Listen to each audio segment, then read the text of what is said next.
Assalamualaikum warahmatullahi wabarakatuh. Alhamdulillah wassalatu wassalamu ala rasulillah wala hawla wala quwata illa billah, amma ba'du.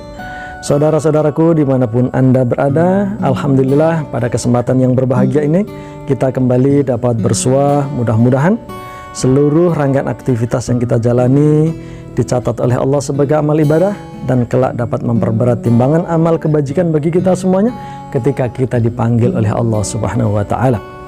Pada hari ini saya ingin menyampaikan tema tentang nuzulul Quran. Semua ulama sepakat bahwa bulan suci Ramadan adalah bulan diturunkannya Al-Quran. Allah berfirman, "Syahrul Ramadan alladzi unzila fihil Quran." Bulan suci Ramadan adalah bulan di mana diturunkannya Al-Quran. Para ulama bahkan mengatakan, bukan hanya kitab suci Al-Quran saja yang Allah turunkan di bulan suci Ramadan. Seluruh kitab suci samawiyah, kitab suci ilahiyah, Allah turunkan semuanya di bulan suci Ramadan. Suhuf Ibrahim, Taurat, Injil, Zabur, semuanya Allah turunkan di bulan suci Ramadan. Hanya saja para ulama berbeda pendapat pada tanggal berapa kitab-kitab suci itu Allah turunkan.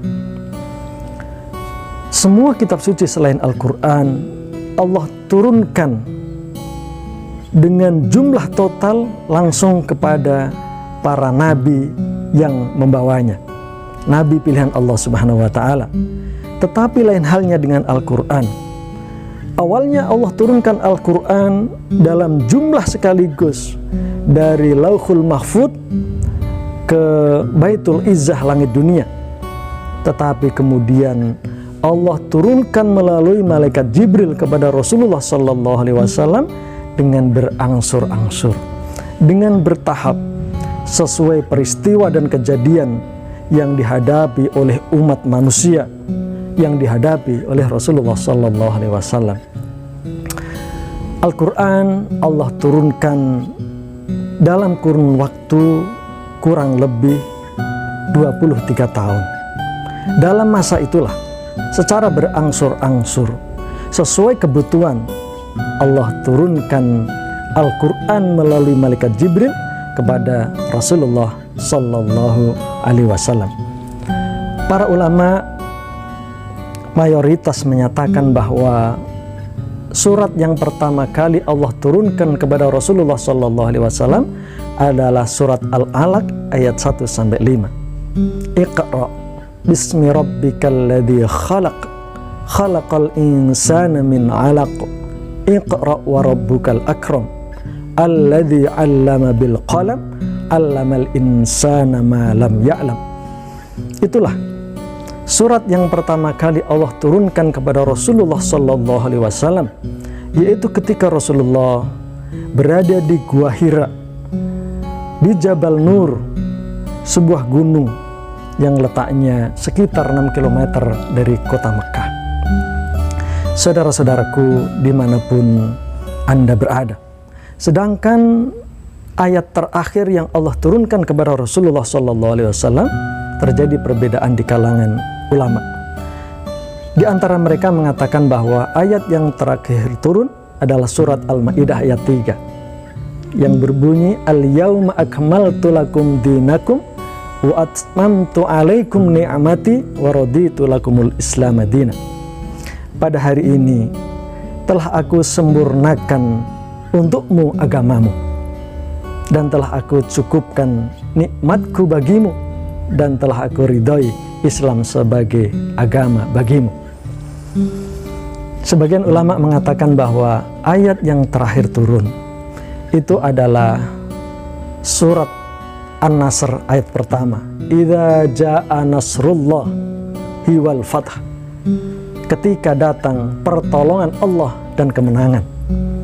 Sebagian ulama mengatakan bahwa surat yang terakhir turun itu adalah surat Al-Baro'ah, atau juga ada yang mengatakan surat atau ayat dari surat An-Nisa. Itulah diantara hal yang penting untuk kita ketahui seputar nuzulul Quran. Lalu pelajaran apa yang paling penting bagi kita semuanya pada momentum nuzulul Quran? Yang pertama, kita harus semakin bersemangat untuk belajar Al-Quran, untuk memahami Al-Quran, lalu kemudian mengamalkan isi Al-Quran. Rasulullah SAW berpesan, khairukum man ta'allamal Qur'ana wa 'allamahu. Sebaik-baik kalian adalah orang yang belajar Al-Quran dan mengajarkannya. Belajar untuk membacanya, belajar untuk memahami isinya, dan belajar untuk sanggup mengamalkannya. Dan kemudian juga tidak lupa dia mengajarkannya kepada saudara-saudaranya yang lain. Karena itu di bulan yang mulia ini, marilah kita bersama keluarga kita yang kita cintai untuk meluangkan waktu, pikiran secara khusus untuk lebih dekat dengan Al-Quran, untuk menjadikan Al-Quran bagian yang menyatu dalam kehidupan diri kita.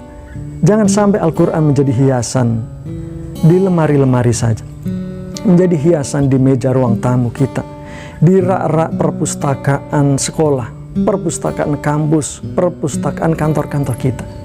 Tetapi Al-Quran harus membumi nilai-nilainya dalam kehidupan kita sehari-hari, di tengah-tengah keluarga, di tengah-tengah masyarakat, di tengah-tengah berbangsa dan bernegara kita.